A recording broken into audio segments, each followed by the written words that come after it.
Okay, so this weekend was friggin' amazing.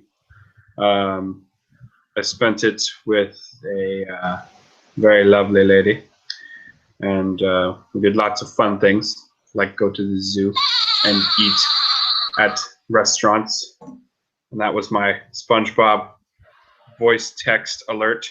I'm turning my phone off now, so that doesn't happen again. Um, uh, so yeah, that pretty much describes my weekend. I was super tired the other day, uh, so but now I'm not as tired. Got some sleep. All What right. about you, buddy? Took the weekend and just relaxed. Just did a whole lot of nothing. Felt really good. I bet. And then yesterday I power read through Keylord and Knights. That was an interesting experience, I'll tell you, because I was just switching stories and genres, and every now and then I'd be like, why is this guy doing this? He could just use the Force to. Oh, right. This is Keylord. Yeah. So that was a little strange. Yeah. Anyways, so whew.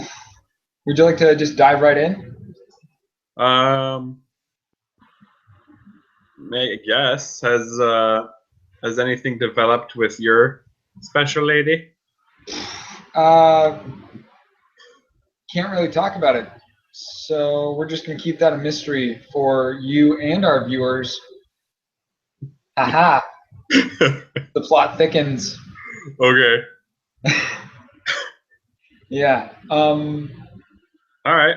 Nothing Let's. new, I'll tell you that much. Nothing new. Okay. Anyways, Um, so let's dive into Keylord first. yeah, That's I a was bit about to easier. say. All right. So first notes. Vast improvement over the original. You. It was more of a story that, I mean, it was longer while covering a shorter amount of time, which I kind of liked. I like that you spend a little more time developing the characters, explaining sort of the situation and things that were going on. Slow the hell Um, down. yeah. But the actual caliber of writing, something about it just wasn't up to your usual standard. Um, it was more, you were telling me what was going on. You were saying he went here, he did this, and it was cool, rather than me seeing him go there and do this thing and it being cool. Hmm. It was more tell, less show, if that makes sense. No, that makes sense. Okay. So, and I think that's mostly just because it's a first draft. And just as you go back, read through it, you'll see those little things, and you're just going, oh, of course, I should totally make this just a little bit smoother, a little bit cleaner. Right. Um, but as a first draft, it was good. Um,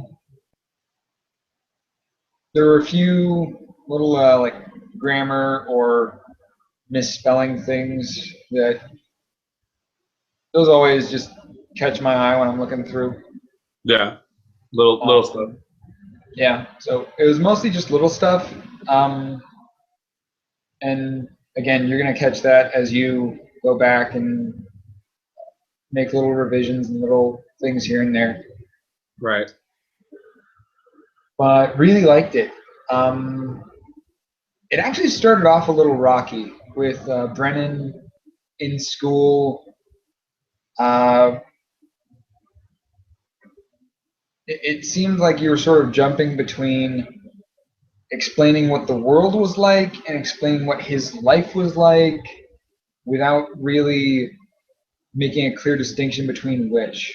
Do you think that could have been because the pre-chapter was me directly explaining the world, and then it goes into Brennan's story? No. Pre-chapter was pretty good. Hmm. Pre-chapter was set. Brennan, like actually the start of the story, chapter 1 with Brennan, it seemed a little choppy. And I'd have to actually pull it up and look at it to tell you specifically what I was looking at. But yeah, just seems a little choppy. I'm sure as soon as you go back and look at it, you'll see, oh, right, of course. And then little minor fix.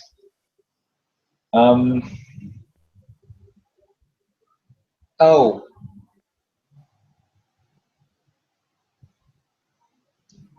Not quite sure how to word this. Whilst in the mind of Brennan, when we're seeing his thoughts,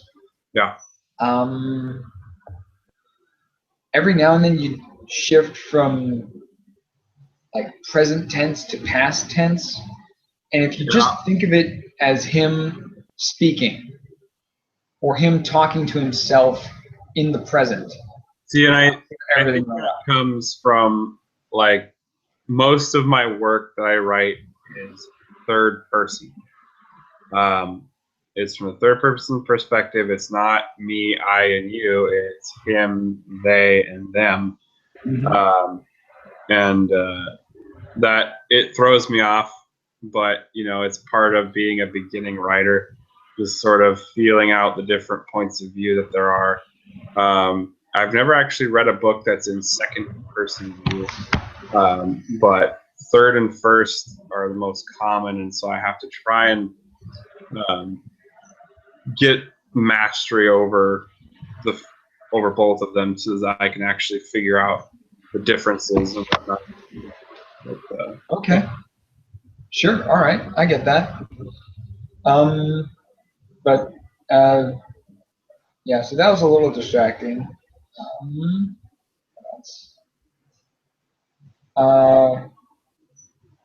Some of Melanie's is Melanie, right? I'm starting to get your characters confused. It's Melanie. Keylord, right? Keylord. Yep.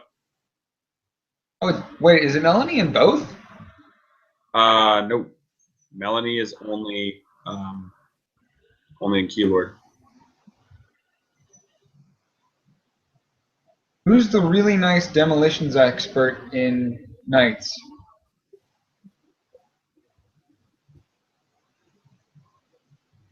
Is that Melanie? I think it might be Melanie, because I'm pretty sure I've told you don't kill Melanie like 30 times. Yeah. Oh my God. Both of them are named Melanie.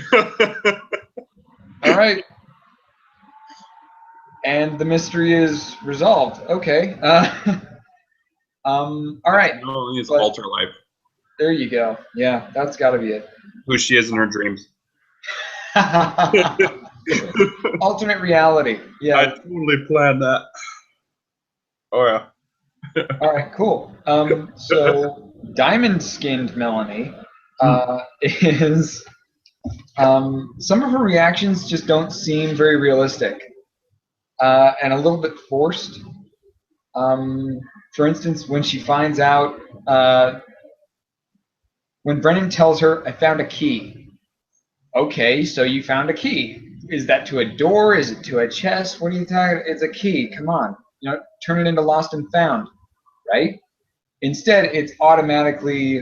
I think her response is, "Well, that doesn't make you a key mage."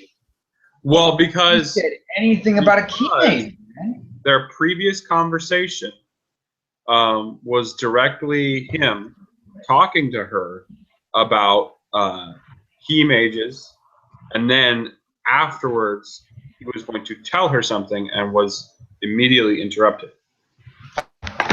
Yes, but nobody mentioned that he was a key mage. He just asked her some strange questions and study's over. What are you talking about? All right, well, that's weird. I found a key. Okay, you found a key. I don't think she'd make the connection right then and there, especially since key mage is a big deal. And, high-end criminals that, they're far off in distant lands. Nobody knows about them because they're so distant, because they're so out there, because whatever. The point is, her best friend can't be a key mage because it's Brennan. It's, her boyfriend. It's not some crazy psychopath. So you think there needs to be a bit more hints and clues for her to make the connection? I do, and I also don't think they would ever be having this discussion in the middle of the school day. I think he would absolutely never want anyone even possibly overhear anything about what they were saying. So save it for, during lunch, they decide to eat lunch outside.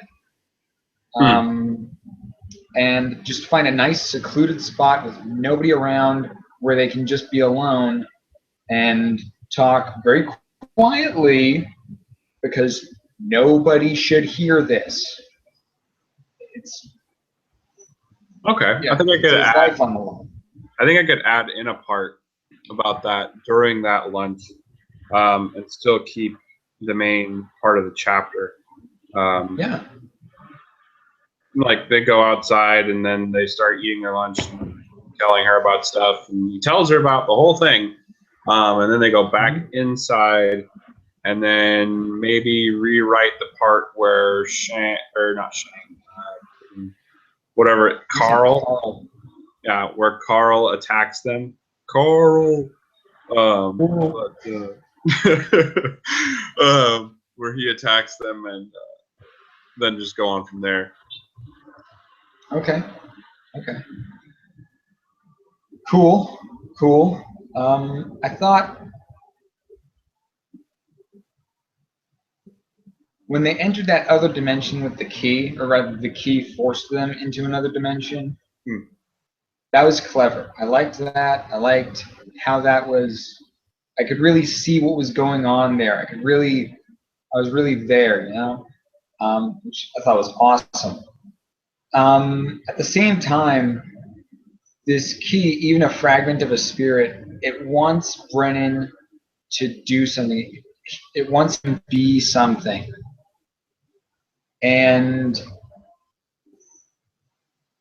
I don't think torturing his girlfriend is really the way to go about that.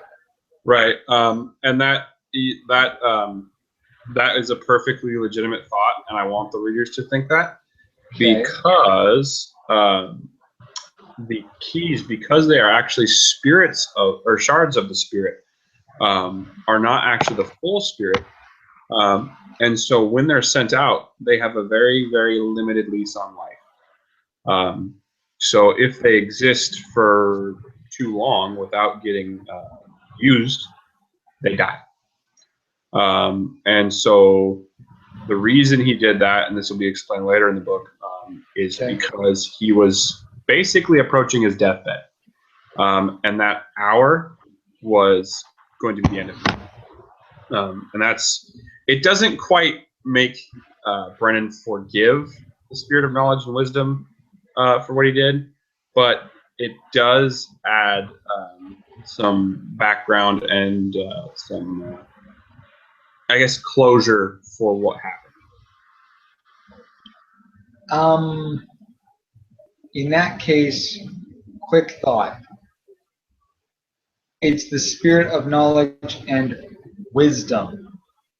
And it thought it wise to, though desperate, it thought it wise to just torture their best hope of being free's girlfriend.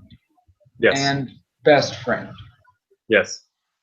You're going to have to really explain that one to me and to the rest of the readership, because I am not seeing it. I'm not seeing that as a wise move. I'm not seeing that as a smart move. I'm seeing that as definitely a move of desperation and panic, sure. But it's the spirit of knowledge and wisdom. That is what it does. No one ever said wisdom and knowledge were benevolent. No, absolutely not. I'm saying that's not the point. It's not, it's not that it needs to be a nice spirit. I'm not saying that it can't be a cruel knowledge or a malevolent wisdom, right? I'm not saying it can't be those things. It's just wisdom implies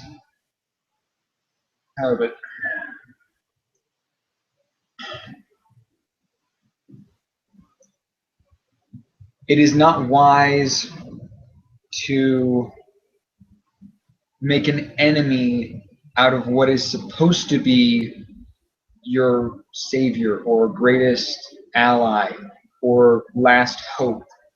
True. Greatest hope. All right. It is not wise to make him, to confirm his beliefs and what he's been taught about spirits up till now, because his school, his entire life, he's been taught spirits are evil, they are cruel, they are twisted, they are psychotic, and they will do anything to get what they want. And this spirit is so far confirming all of those things. Yeah, I tried to be nice and whatever, and sort of deceive him into doing what it wanted. Now it's just pulling out all the stops and like, no, all right, you know what, you're not cooperating. Torture for your friends and family until you do what I want you to do. Right? Right. So it's confirming what he believes, and that's going to not make him an ally to the spirits later on. He's going to have all of his negative connotations and all the negative associations that he's made with spirits up until now have just been confirmed. Right. Right? Right. And real quick question here, because so far it seems like the key can make him do whatever it wants. It has a lot of power over him. So really, is the key mage the dominant in the relationship, or is he just sort of like is he just being led around on a leash, or is he making the decisions?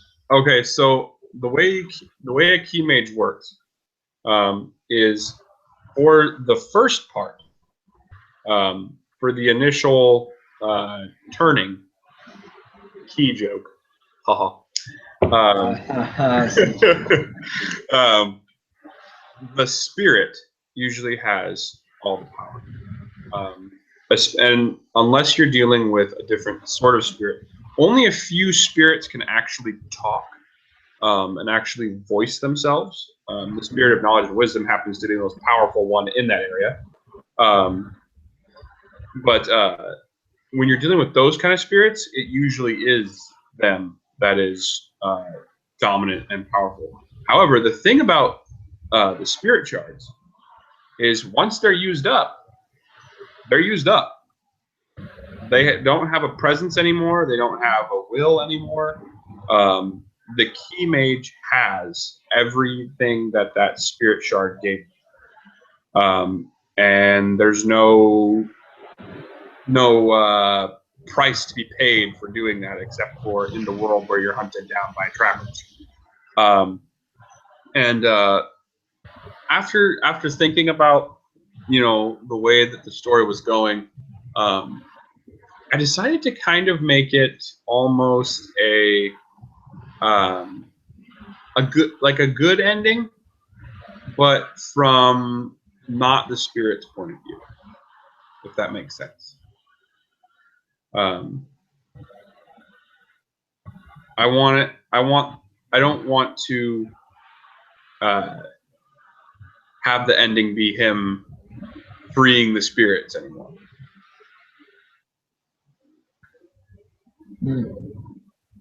So it wouldn't be him sacrificing himself for the spirits anymore. It would now Correct. be him What I doing sort want of a to happy do, ending for him, but maybe not. Okay.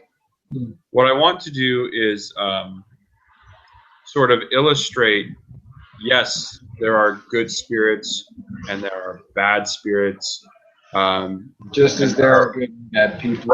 right, and there are ones in the middle. And ultimately, Brennan, discovers all these different spirits, and it basically starts winning him over to their side of the argument until, at the last moment, one of the spirits that he actually befriended, and that he was actually friends back with him, tells him, "If you do this, you're going to die. You are going to kill yourself by setting all of us free." And there are actually some spirits that do not agree with the whole "get us free" logic. They know themselves to be a danger to all the worlds because they're so powerful. And they're sort of afraid of what their reemergence will do in society. And so they don't want to be free. They like it in their little cages where they're safe to pursue what they like to do. Because the cage is it's not a literal metaphysical cage. Like, they're not just locked up. Each cage that was specially constructed for the spirit was constructed to be an almost sort of, on the inside, a paradise for that spirit. So they wouldn't want to leave. And then the spirits who figured it out, of course, ignore all the little illusions and stuff, basically, and try to get out, but they can't. And the spirits who stay usually stay, not because they haven't figured it out, but because they like it better there. Interesting. All right. Okay. I'm interested to see what happens next, if it's anything like the original version, or if you just sort of threw everything into penultimate chaos, which I'm perfectly fine with as well. So we'll just see what happens next, I guess. Okay. Was there anything else you wanted to cover, or should we move on to Knights?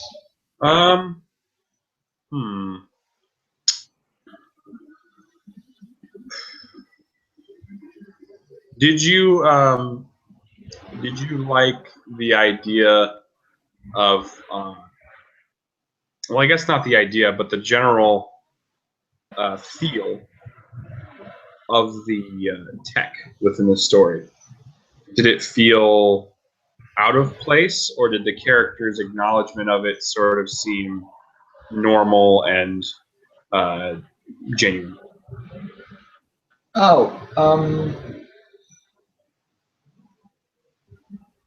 Again, the explanation of what it was seemed a little forced, and that's just sort of, I think that's first draft sort of things. Something that actually reminded me of is the headmaster's cane. Yes. You really sort of confused me on that one, because in one sentence you said it was really nothing more than just a fashion statement and a fashion statement, or just a style choice or something like that. And then in the very next 3 words, you also said it's the focus of his power. And I was like, wait a second, hold on, whoa. Is the cane a focus, or is it just a fashion statement? Because it's both. It can't really be both. If it's a focus for his power, it's not a fashion statement. That thing is very utilitarian. Now, the form that it takes might be a fashion statement. having it as a cane, having it look a certain way, or have That's the what head be styled a certain way. Sure, I get that. That's a fashion statement. But having it as a focus of power, that's a very real and tangible and important thing. It's both. I mean, it's so. Well, then in that case, it can't be just a fashion statement. Well, I It said is a fashion statement, but it can't just be this mere, simple, mundane fashion statement that the guy got because it's the in thing to do. It's a focus for his power. Right. And yes, it is stylish, or he thinks it's stylish, but it's not just this little thing that he flits around and he likes it because it looks cool. It's a focus for his. Just pick one and go with it. That's all I'm saying. Well, it would be one thing if I had said it's a fashion statement in one sentence, then stopped, then said it's also a focus for his power. No, you said both in one sentence, which was even worse. And that's a very important word, because you're not stopping and saying it's one thing and it's another. You're going on and saying it's both things. No, the way you worded it, I'm telling you, this isn't a discussion, I'm telling you, the way you worded it, you made it both, and at the same time, you made it neither. And it's very confusing. I had to stop and look at it and really look at that specific sentence and the wording, and I was trying to puzzle it out. And okay. I think what you meant was, to him, it's a fashion statement, or maybe it's like a fashion statement, but more of a symbol of his authority, right? And at the same time is a focus for his power. He uses it as sort of a channel for. I can see where you got confused there. Right. So all right, I can add I'm getting confused after already having gotten used to how you write and all of that. Then maybe somebody who's just picking up one of your stories for the first time would be even more confused. Yeah. Yeah. Okay. But as far as reactions to technology and how it was, and this is the way things are, I think Brennan reacted to it mostly as he should. Oh, well, I mean, that's cool. I've never really seen one of those before, or I've seen them all the time, but I've certainly never ridden in one. Yeah. Because that's just way too fancy for me.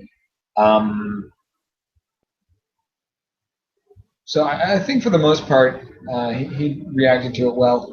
He sort of, as he was thinking, again, in his mind, he's explaining what it is to himself. Right. He would already know what it was. He wouldn't need to go over, oh, yeah, one of those things. You need a this and a this, and you need to do this. And you need to pull this lever while holding on this rope. That's not how you think of a car. The writing you think of a car as just a car. Right. You don't think of how many pedals you need to push and the steering wheel.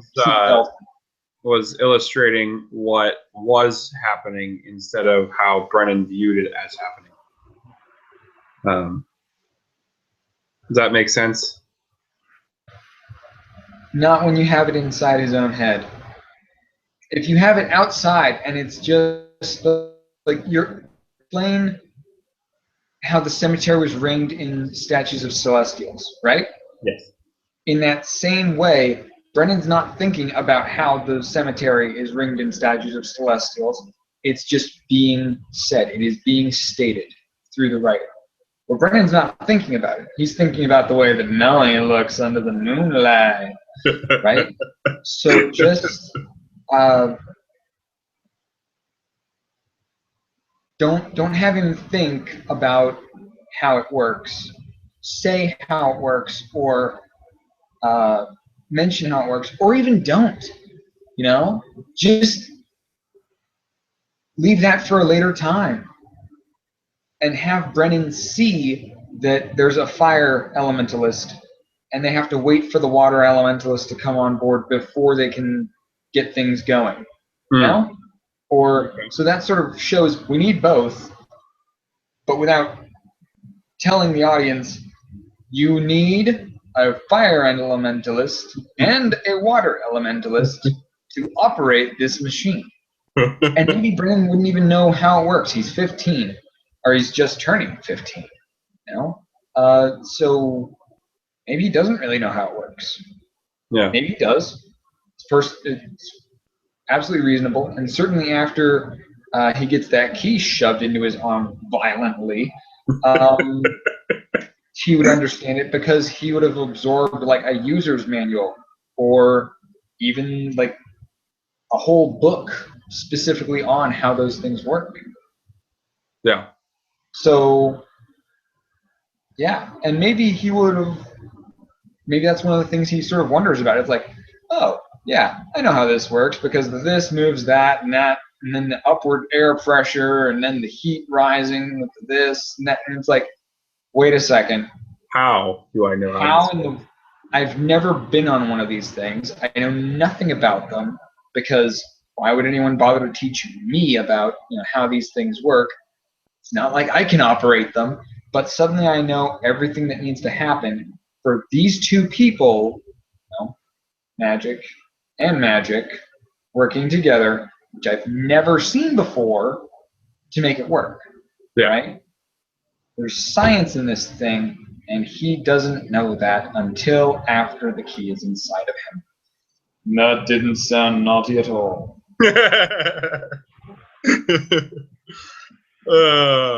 We can just say that the spirit of knowledge and wisdom like returning to be a little rough. But yeah. Oh my God.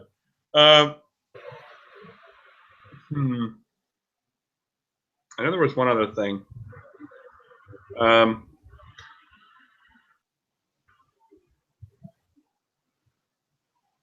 Maybe there wasn't. Let's move on to knights. Okay. All right. Where to start? First, it's not the battle. First and foremost, I need to remind you that you are a bastard for not wrapping up that battle. For the viewers at home, here's what he did. The previous two chapters have been leading up to this battle. The previous chapter actually engaged us in the battle. Very well written, very well done, and I've told him this. And just really gets you into the thick of it, and you see what's going on. You're there. It really is terrifically done.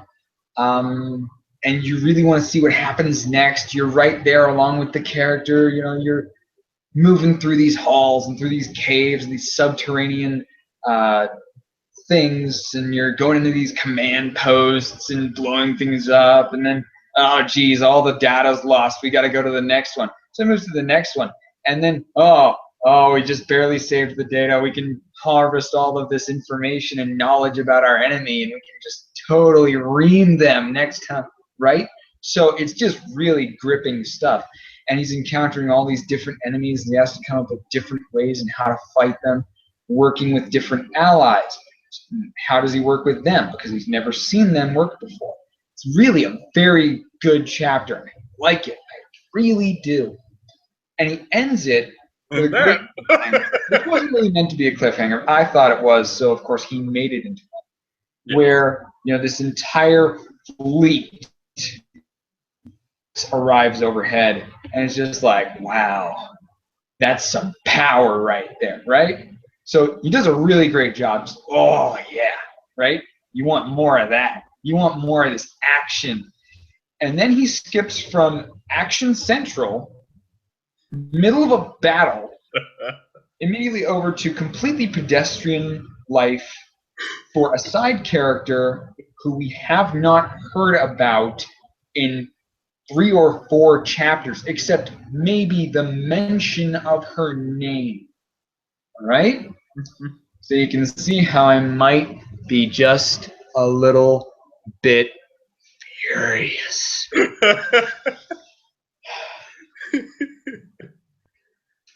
Putting that aside, as a professional, at least one of us is. You need to be professional.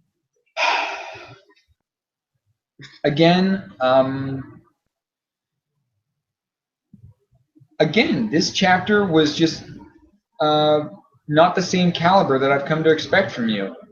And I'm not sure if that was just how quickly you wrote it, or if maybe you were distracted.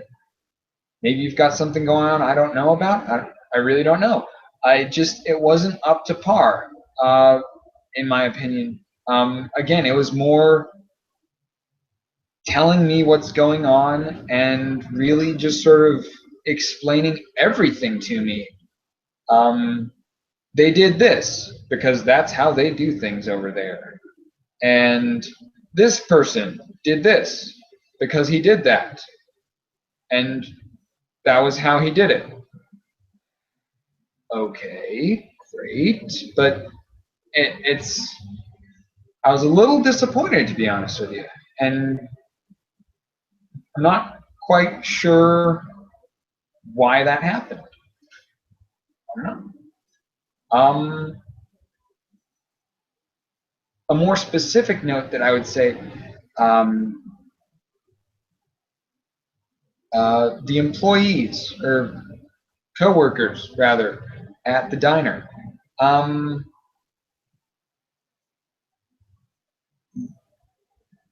You've got Cad, right? Sort of an original, strange name, and then everyone else was just a vanilla American name. Every one of them was just like Michelle. I'm having trouble remembering what they were because, well, first off, I only read it the one time, and because it was really rushed, and second, because they're just such average names. They don't stick in my mind. Yeah. And maybe you wanted it to be, average, and they don't really stick out as characters. But, I mean, these are Trandoshans we're talking about. Why is one named Michelle? Doesn't really make a lot of sense. Yeah. So they can be, short, little, forgettable names. That's fine. But don't make it. Hold on. I'm gonna actually pull this up a little bit because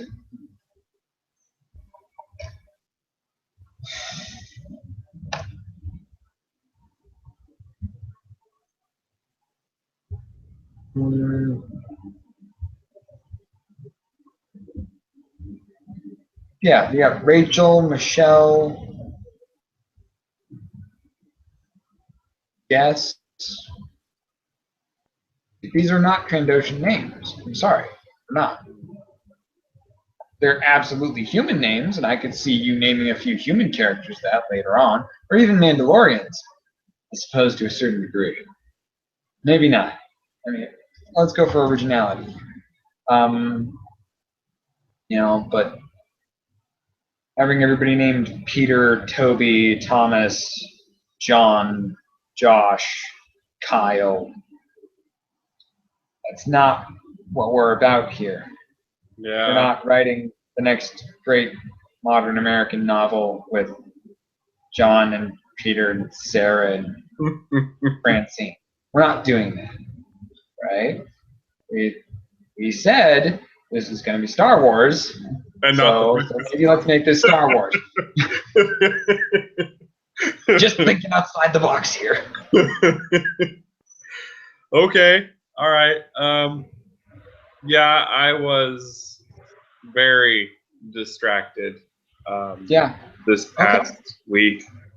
And it was for a very, need to talk about, or well, it was. You already know it was for a very, very good reason. Awesome. I was worried about things not turning out, the way that I thought would have been good if they had turned out that way. And then they did, so I'm not worried about it anymore because it's over. Awesome. Yeah. So I will definitely go back and look at what has been written. Cool beans. Change the viewpoint and whatnot. So was there anything that you did like about my chapter? No, nothing. It was absolutely horrible. What is this garbage? Look, I start out with all these bad things. I do.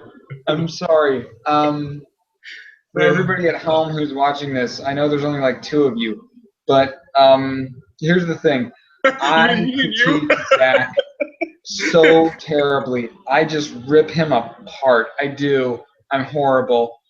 I'm a terrible person, and I'm gonna burn in hell.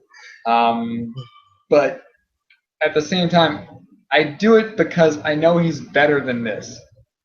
No, I know that he's capable of writing to a degree that's so much better than this. And I mean, if he'd just written the rest of that battle scene and not focused on a third-rate character who we've never heard of before, then everything would be fine. But he chose to do that, and I'm just going to have to support his extremely poor decision as his co-author and as his friend. But it's going to be difficult. All right, so just bear with me, the saint that I am, as I help him through this. I thought we needed chapters about Dralia because she was such a in the back character. So I thought, because I wanted to make her sort of more of a main character, to sort of bring her to the forefront of the reader's attention, by putting them in her view. And I know that I did that, after a battle scene. Right in the middle of a battle. I like how you're picking right fingernails for the in the middle of a battle. No,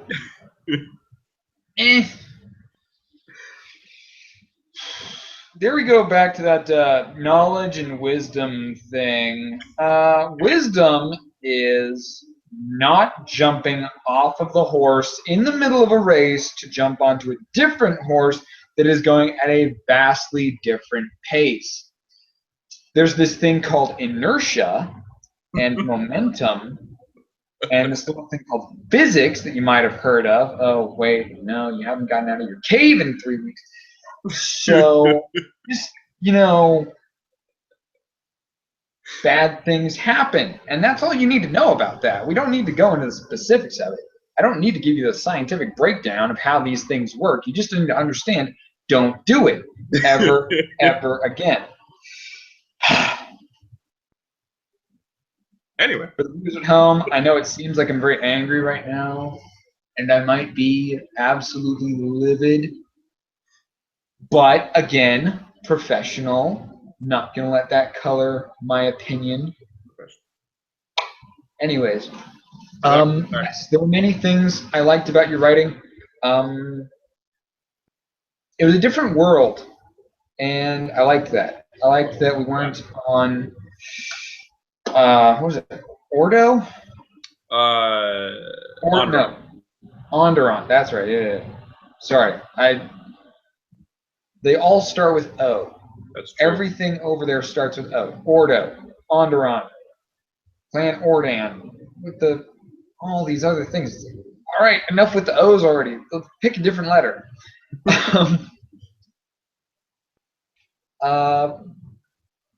But yeah, I liked. Oh, geez. Cad's reaction to seeing something outside and telling his wife to get the kids into the basement. Yes, I liked that. That moment, it was like, from what you told me before, I was like, oh, geez, we got some raiders all up in here, man. And then thought there were going to be some slavers coming through, stalking through the bushes, and I thought some stuff was about to go down, I'll admit. And stuff did go down, but just not the way I thought it was. So, yeah. Yeah. So, let's see, what?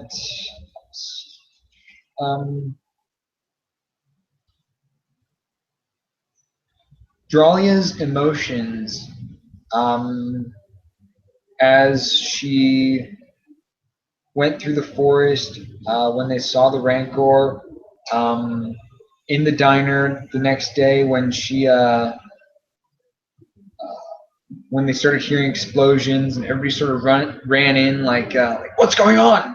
What's oh, something, there's a fight. It's all, they're coming, that kind of thing. That really, I liked that. That was, you were there. Yeah. No. And then it went all downhill from that, but no, it was good. I liked it. Well, for the characters, it did. Yeah, the description of injuries and casualties, and I think maybe throw a little bit more panic or raw terror into Drala's reactions. That, or just have her shut down completely emotionally, because when you go through a traumatic experience like that, you're either really up or you're really just nothing. You either just absolutely freak out, and you are, now there's two kinds of freaking out. There's either you're at your absolute best, you are just doing everything exactly right, and your emotions and everything is just in sync, and it's all just clicking, and you're doing things with just a level of precision and smoothness. I want to say that better. You're doing things with a level of precision, and everything is clear. As if you were Not trained. thinking about what you're doing, you're just doing it, and things are happening. The other kind of freaking out is just freaking out. Everything is panic and terror and just Well, and nothing. I think I included a line in there where I said, it was at that time that Dralia found her courage. And I kind of wanted that to sort of be the hint or the clue that told the readers that, live or die, she was going to get through the end of this battle. Okay. Yeah. Okay. Maybe even throw in a little bit of wonder. Like, I don't know how, but I really couldn't care if they're shooting at me right now. I'm gonna shoot back. Like throw some just a little bit more of that in there, because as we all know, I'm not a terribly intelligent person. Viewers at home, I'm not a terribly intelligent person. So just make that a little bit more clear for me, because I'm going to need a little bit more. You need to tell me things a few times, Zach. Remember, right? So just.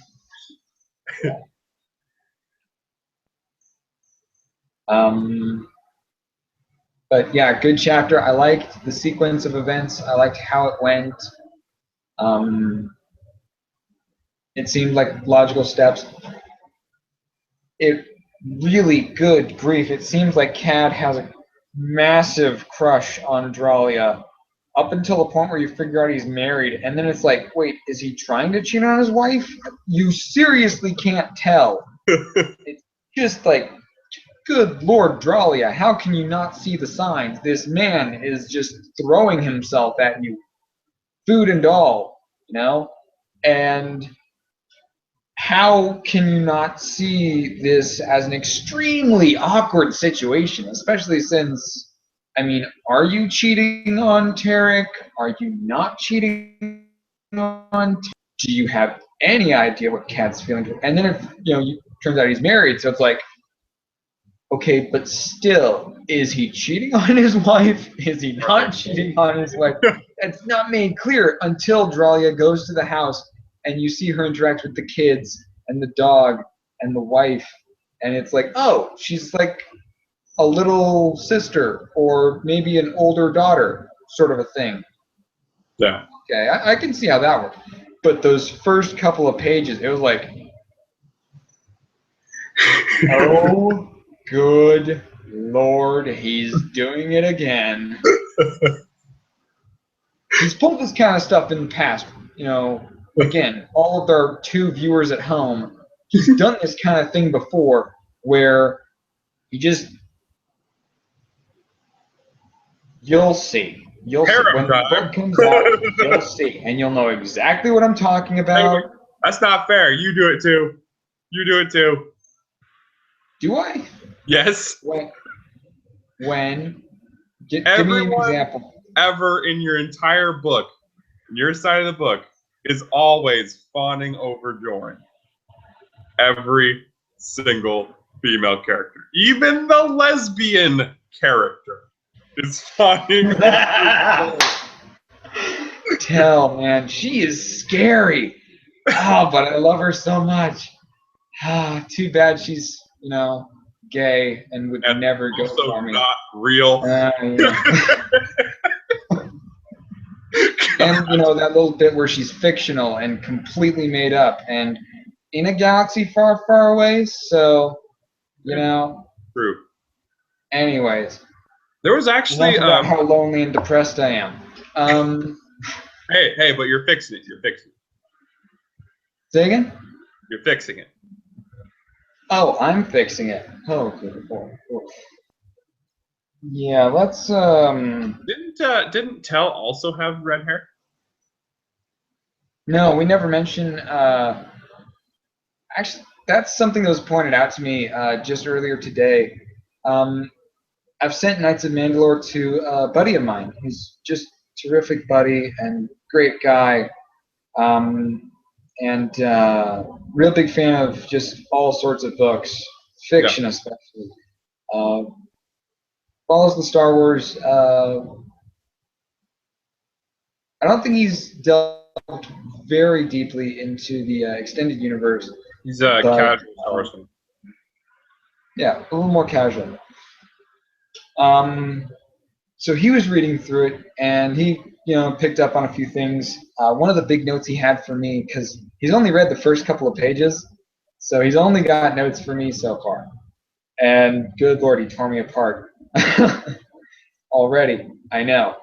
That's why I gave him the book, so that he'd tear me apart and tear you apart and tear us both everything, and just we'd fix the things that were wrong, right? That's what this is all about.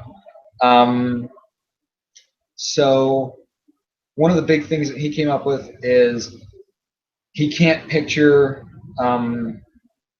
the characters. He doesn't know what they look like. He knows, all right, you're telling me what the race is, but maybe I don't know what that race is. Yeah. So instead of having to go to Google and research and figure out what those things are supposed to look like, maybe explain it, give physical descriptions. And I still can't see Joran.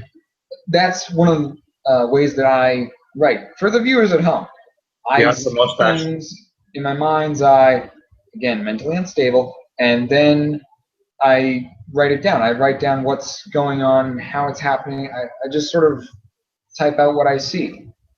And I still can't see Joran.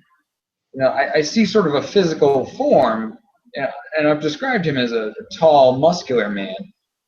But beyond that, as far as skin tone, hair color, eye color, what his face looks like, facial hair, if he has any, how much, where it is, what thickness, what length, any of that. It's all just sort of a blur right now. And I'm going to try to fix that. So, wish me luck on that. I'm going to need it.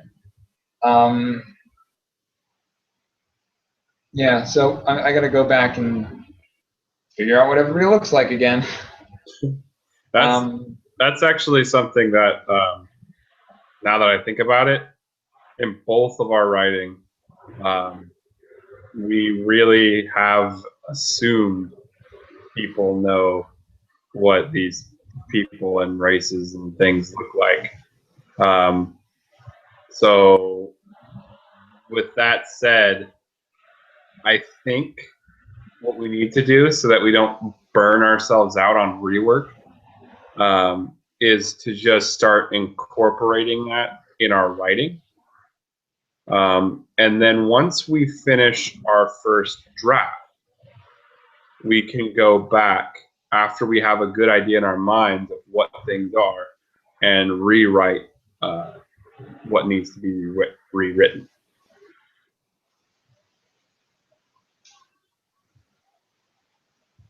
I hear what you're saying, and it's not a bad thought. I know that I don't know how long you're going to be busy for. I know I'm going to be busy over the next week writing out this next chapter and just really digging into it. Love writing it so much. I do. I can't say that enough. I really can't. It's fun. I like it. I know. It's just I'll be quite honest with you. Writing this story has gotten me through just really terrible weeks and some really tough times. Just to be able to go to that place and exist there for a little while, experience what's going on there, and Seti, I swear, Seti. I know her chapters get dark. Well, not her chapters, her segments. Some of them get dark, and some of them get sad. And she is always just, oh, good lord, she's a wreck. As a writer, sometimes I will write a character, and I'll be like, "Oh my god, I'm a dick."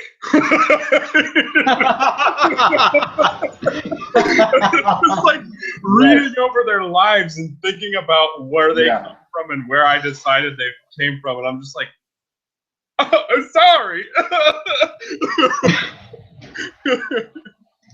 I just really hope this person never comes to life and never steps out of my computer screen, because they would kill me if they find out that I was responsible. Oh my god. Yeah. Oh man, Seti's life is just a wreck. Oh man, it is horrible. And yet, every time I write her, every time I write from her perspective, it makes me feel so good and just so happy. And just because there's a lot of hope there. There's just so much freaking hope in her life, you know? Everything is looking up from what it was. At the same time, I made her past just terrible. But I think in talking about Seti and in her training, we need to see her go a little too far sometimes. Geez, with the violence and the cruelty and all the things she's been taught even in what she this point. Even in what she says to people and how she says things should go a little too far sometimes. And Joran has to sort of reel her back and say, "Hey, we're not about sacrificing goats to Satan anymore. We need to come back over here." That's Satan. It's the fanged god. It's totally different. Totally different. Totally different. I mean, winged goddess, man. You gotta get these things right. So, I see where you're coming from with that. At the same time, her entire life has been about subservience, and you are nothing. True. Everyone around you is so much more than what you are and what you'll ever be, and you need to show that servitude to those superior people. He never quite drank the Kool-Aid of the religion. Jordan found her before that happened. I mean, I guess that's kind of a good way to view it, is that she never fully committed while she was there. She was always being told to do something or else. And she never did anything of her own free will for her beliefs. It was always because of them. So that gives you some leeway into, you know, her not being committed and her being so easily turned over to the Jedi after. I just don't want her to be as much of a dick as I am. Is the real reason I'm doing it.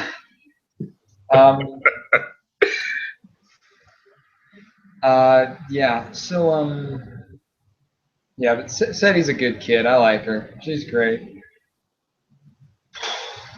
And she likes cutting people, but she's all right. She does. She does like cutting people, setting them on fire, flinging acid in their face.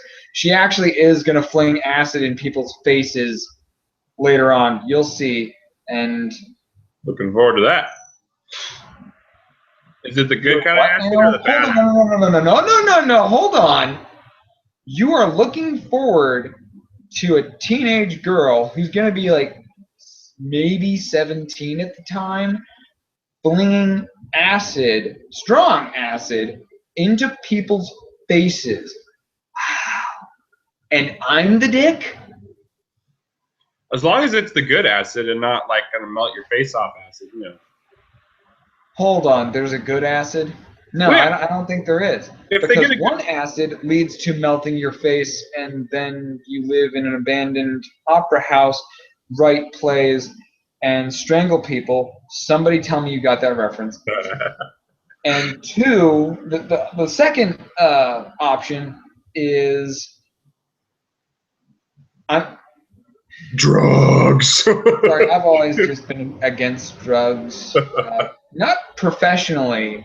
I mean, okay, to a certain degree professionally, but just personally, I don't really understand why you would need them or why you would want them. Yeah. I'm a little bit crazy. I don't care for drugs. Don't really like what alcohol does to me because I just become a chatterbox. And yeah, that's not something any of you want to see. Anyways, where was I? We're talking about Seti's darkness. No. Before that, because Seti is talking about. All right, hold on. We need to get back on track here. Your chapter was good. Need some revisions. Something. From people's different point of view. Yada yada yada. This and that. Liked the way that certain scenes felt. Liked the way they made me feel. Maybe throw in some more things about how Dralia is courageous under fire as opposed to being terrified. Right. Yeah. So how did you feel about that that big sort of reveal at the end there? Oh, kind of saw it coming, actually. Really? Sorry. Didn't really surprise me.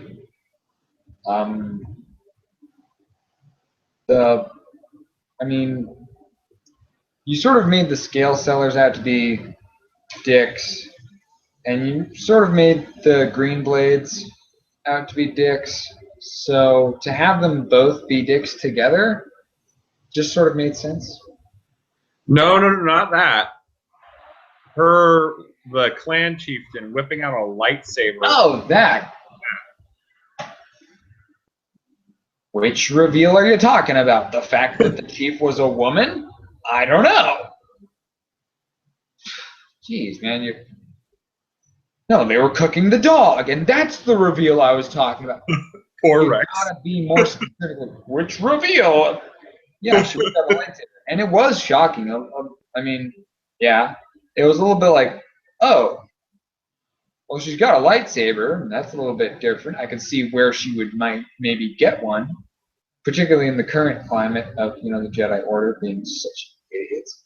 Well, and that's kind of what I wanted to do with that, which was give a clue to a problem that you would actually deal with later on, and that there is a Jedi battle master who makes and sells lightsabers.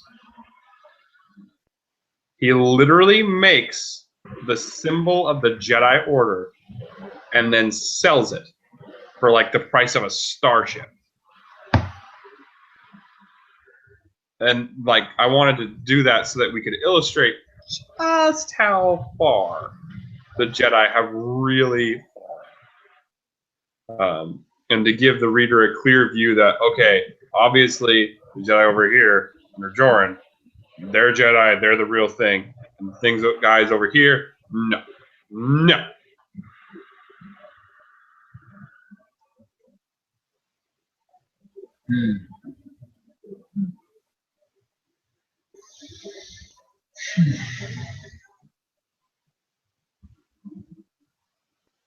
I'll think about it. I don't know when that would come up. I don't know how it would come up. I don't really know how any of the characters that I've currently outlined would discover that / deal with it. I think it would come up when Joran and his guys replace the current leadership of the Republic. When does that happen? I'm gonna say that happens after the attack. After the Federation. Which attack, buddy? We're kicking off a war. There's gonna be a couple of attacks. After the Federation. And the attack is the kingdom? Is it the Connie? Who are we talking about here, man? Good Lord! What? No, hold on, whoa! We're getting whoa. Slow down. Hold on. What did we just say? What did Joran just very specifically, in no uncertain terms, tell Seti? He just said. Well, he doesn't do it on purpose. Asked him. Wait a second. Hold on. You're training people. Excuse me. To be as deadly as you, and you're training a sect of commandos to not only fight each other, but now you're also going to be training them to fight Jedi, and you're kind of converting as much of the military, as much of the competent military over to you as possible. Are you going to take power? Is that what this is? That is no. And he says in no uncertain terms, I would never want to rule. I would but the thing is the Republic is going to be so hammered, so beaten down to the bare bones, that if Joran and his men do not step in, they're gone. The Republic is going to die. Okay, let's remind ourselves of something real quick. At this point, what men does Joran have? Because if you'll recall, his planet is pretty much the first one to go. Right, and I kind of wanted to change that. Could you maybe run that by me before you start throwing in an entirely new story? Oh man, we had a timeline. We had a pretty good timeline. I know. And it was working just fine. Everything was going great. Now it seems like we're changing it. Or no, we're not doing anything. You're changing it. And just sort of, I don't know, expecting me to go with it? Or I don't even know what you're doing here, man. I kind of want to end our book series, if it gets to a book series. I hope it does. I hope it does. I want to end it with a tri-tie. You have the Republic, who has Okay. they have their sectors and whatnot. You have the Federation, and they have their sectors Okay. and whatnot. And then you have the Kingdom, or whatever name we decided to name it. Sinkorath, I believe. Yeah, the Kingdom of Sinkorath. Sinkorath. They have their newly acquired territories. Right. Um, So at this point, the Achani are just smashed. yes, the Achani was sort of a secondary threat that was meant more to distract the other powers, while the Kingdom was just coming in and freaking decimating. I fully approve of us smashing the Achani. Yes, the Achani are racists. So we're going to destroy them. Not really racist. It's more like ableist. Ableist? I mean, okay. ableist is like you can do this or you can't do that. Therefore, I despise you because you can't hear very well or you aren't able to see. Whereas the Achani are more like, I hate you because you can use the Force or you can sense the Force, whereas nobody should be able to. Yeah, they believe It's the like- Force is evil. Yeah, exactly. So it's like, I don't like you because you can do something that I can't. Which ironically, they harness the power of dark side Force monsters to help them destroy Force. But anyway, Yeah. I want to end with a tri-tie, and to do Okay. that, we can't have your world get destroyed when the Sinkorai Armada shows up. So what I want to have happen instead is the Federation fleet is actually preparing to invade your world because you're an independent planet. And that means the Republic isn't backing you, and that means you're easy grab for the Federation, more resources and whatnot. I find that funny. Hold on. I just find that statement right there entertaining. I'm just gonna picture that for a second. Boss, we can do this. Yeah? Come on, boss. One planet. One. Well, you got a point there, Tom. Yeah. Yeah, I do, boss. And here's the big kicker. We're all alone out there. Right? Nobody's coming to help them. They're just independent. Okay, so, long-range scanners may have picked up a few ships. Nothing to worry about. And, we had a stealth ship do a flyby about a week ago. Looks like they got, a temple or two, weird compound thing, something about military formations, commandos, couple hundred Jedi doing something or other. But I'm sure it's fine. Think about it from the Mandalorian perspective. Easy. Boss, we are the biggest badasses in the galaxy. Damn right about that, Tom. Damn right. So we're gonna go kick some independent planets. We're gonna get them. They gonna get got.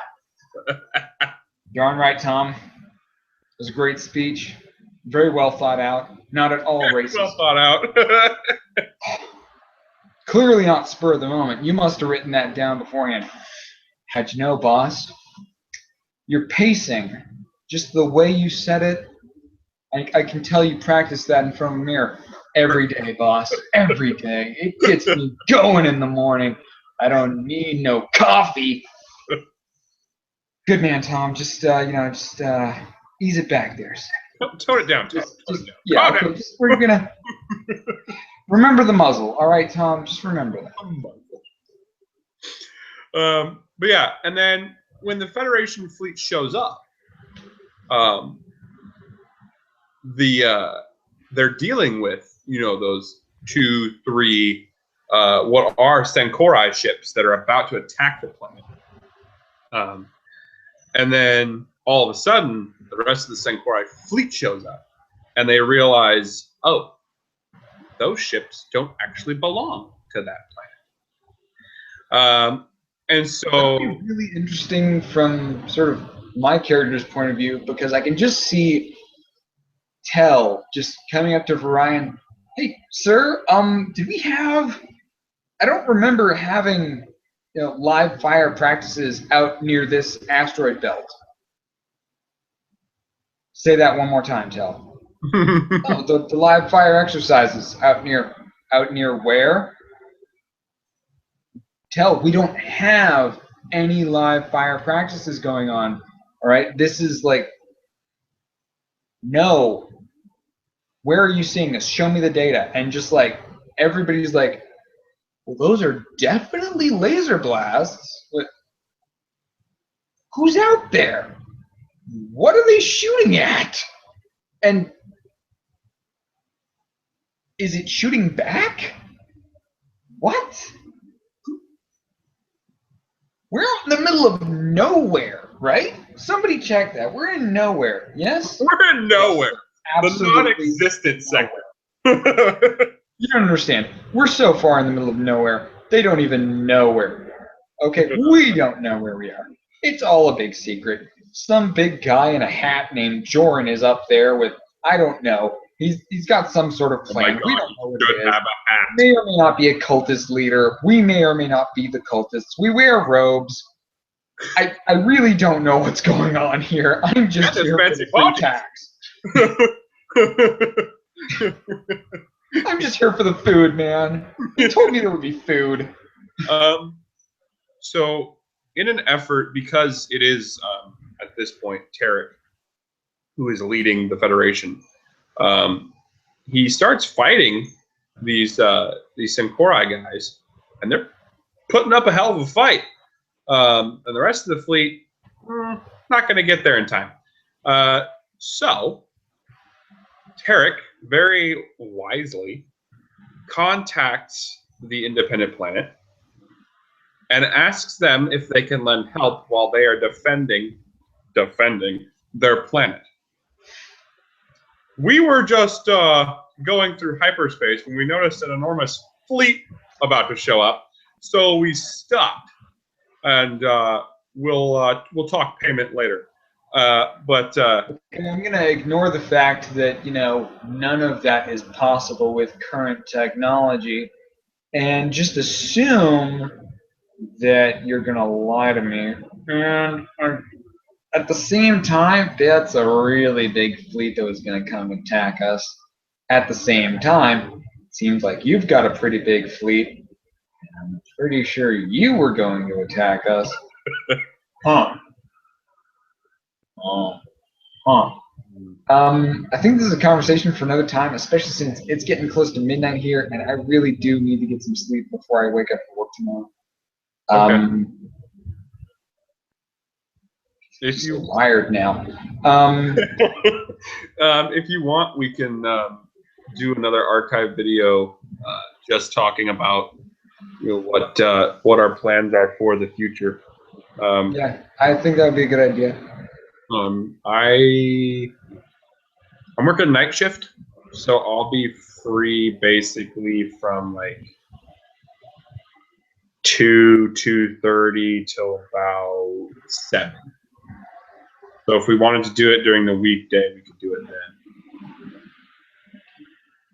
Okay. I work tomorrow all day, and then Tuesday, Wednesday I've got off. So let's figure something out then. All right. In the meantime, I'm gonna get started on my next chapter. Stuff's already going down, and it's just gonna get worse. It's just gonna get worse. There's no end in sight. It's gonna get worse. On the other hand, Yensid is finally cooperating already, so Yay! I'm like, yes, you are not such an idiot after all. I'm really happy about that. He's gonna go back to being an idiot real soon. Trust me. But I always picture Yenset as like the super full of himself California surfer douche. Like whenever he opens his mouth, it's like, yeah, I'm totally butter, man. Totally. okay, I don't see him with that accent. Well, no. But everything else sounds about right. The same attitude. His mentality, his sort of view on the world is, dude, I don't think you understand. I'm pretty awesome. So just like, unfortunately though, he's got the look too. He's got the perfect coiffed hair, you know, and the freaking shampoo commercial is hiring, and he's like, oh, yeah. I would do that, but I don't have hair, so you know.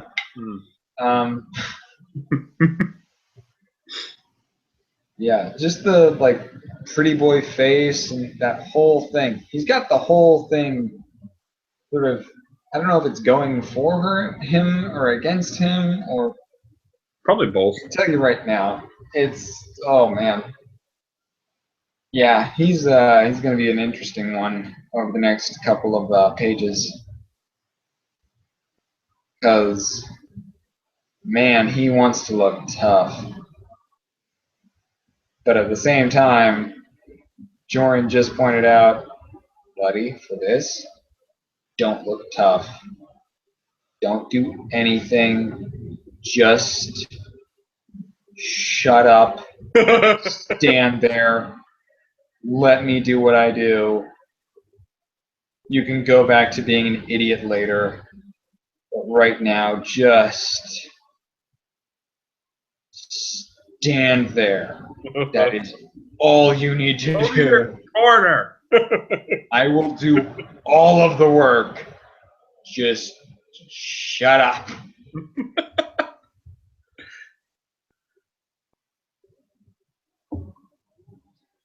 All right, man. I am fading fast, so I'm going to say goodnight to you. Okay. I think this was a very strange archive video. You sprang a lot of surprises on me. Most of them book related, but not chapter related at all. Well, that's how our meetings always go. We just come up with stuff.